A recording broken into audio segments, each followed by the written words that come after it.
Well, this is Paul Kellerman again with MMA Sucker with Tricky Nick Marino. So, Nick, tell us about yourself. Oh, my name's Nick Marinos. I've been doing martial arts ever since I was a kid, and now I just want to step it up to the next level. And I'm training hard for my first fight, which is actually tomorrow at Fight at the View, and we'll see where it takes me from there. So, you're doing Fight at the View tomorrow night. Yes, that's correct. Would this be your first fight? This is my fight debut yet. And I Mm-hmm. also have another fight May the 15th in Battlefield in the cage. Mm-hmm. So hopefully, after I break this guy in two tomorrow, I'll be ready for the May 15th fight. It's good to see a guy that has a lot of confidence going into his first fight there. Yeah. So, tell me, how did you finally get started in this? Oh, when I was younger, I'm one of three triplets, born and raised in North Vancouver, and Did you say three? yes, there's three of me. We're three brothers, and we're all identical. Mm-hmm. First born in Lionsgate Hospital. Right. I had a bit of a tough upbringing. We fought each other a lot, and going through elementary school right up to high school, we got picked on a lot because we were different, according to the other kids. So, it was a tough upbringing. Not only that, growing up on the Native Indian Reserve when you look white Okay. was also quite a challenge too. So, it's fighting's nothing new to me. Okay. And so I started doing, I started out with some Kung Fu. Mm-hmm. I watched a lot of Chuck Norris movies, loved Bruce Lee. Bruce Lee was my idol, for years. I always used to watch that and go, I want to be like that one day. Right. And, from all the fighting, and my mom started putting me into some Kung Fu classes, and then we went to kickboxing. And then I met a guy named Fred Shidian, who trained at a local church up on 13th Street, and I was 17 years old. I had gone through a lot of schools before, and none of it was like real fighting style, right? Until I met Fred Shadian at Cyclone Fighting Arts, and he really opened my eyes. I took one free lesson with him, and I thought, damn, this is it. This is the stuff that I want to learn. And I stuck with that guy for a long time. I learned a lot about weapons, a lot about street fighting, a lot about the different ranges, the different aspects of MMA, kicking, punching, trapping, grappling, and taking bits and pieces from other styles and mixing them together. And then one of the other students at the class one day was telling me about this. There's this band of cousins or brothers, and they're called Gracies.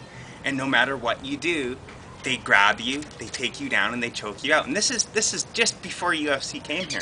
Mm-hmm. And I was like, I gotta check out one of these Gracies, right? And then another year went by, and I had forgotten about them. And then all of a sudden, Ultimate Fighting Championships came out.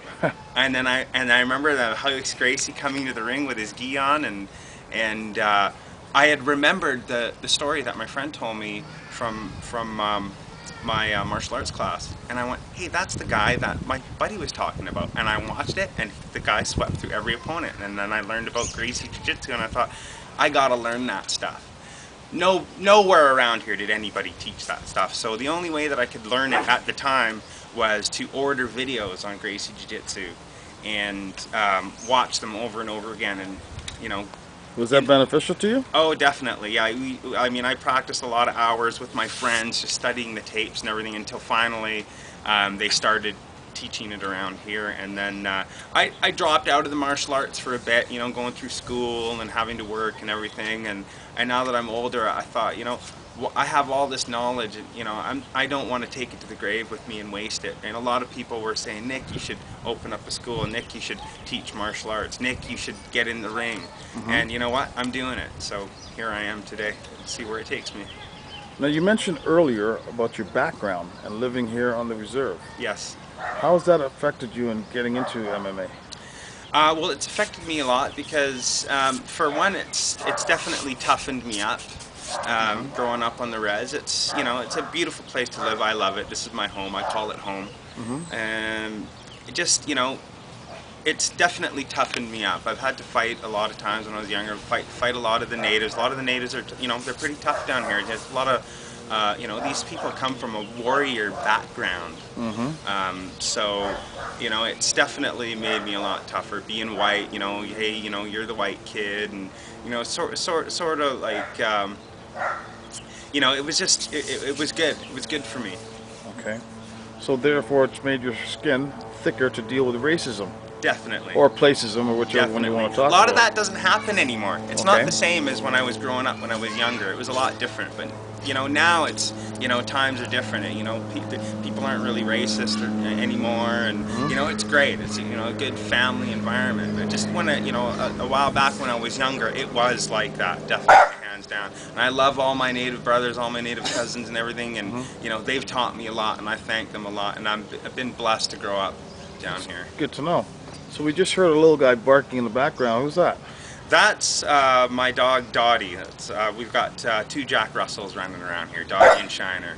They're Okay. both married, had 2 litters, and They're both married. they're both married. They're married. They've had 2 litters, and you know, I've had these dogs for, you know, going on 16 years now. So. All right. Speaking of marriage, how about yourself? I'm a single guy. I've been single for a year. You've been single for a year. For a year, yeah. So. How does your ex think about you becoming an MMA fighter?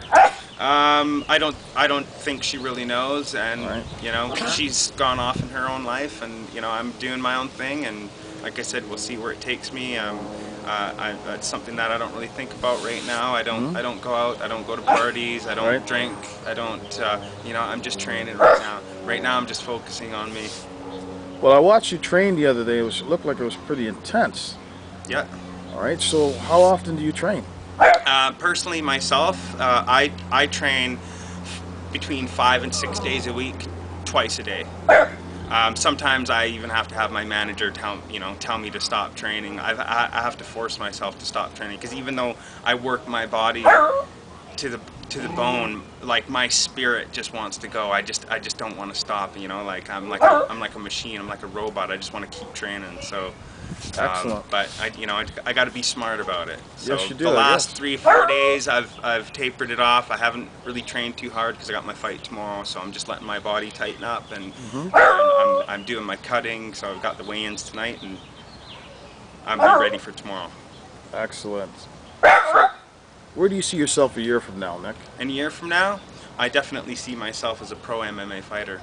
Now, you just recently signed with MMA Sucker. How does that feel to have them as your first sponsor? It feels great. I feel blessed. You know, I feel like everything's going my way. I was born Year of the Tiger, and it's Year of the Tiger right now. And you know, God's on my side, and I believe everything happens for a reason. So. Is there any shout-outs you'd like to give? I'd like to make a shout out to Total Package Sports Management. My managers, Marcus Hicks and Amy Joy. I'd like to shout out to the Team Denarius fighters, Andy the Spartan Marinas, Sarah Dynamite McLeod, Jeremy the Jet Peaver.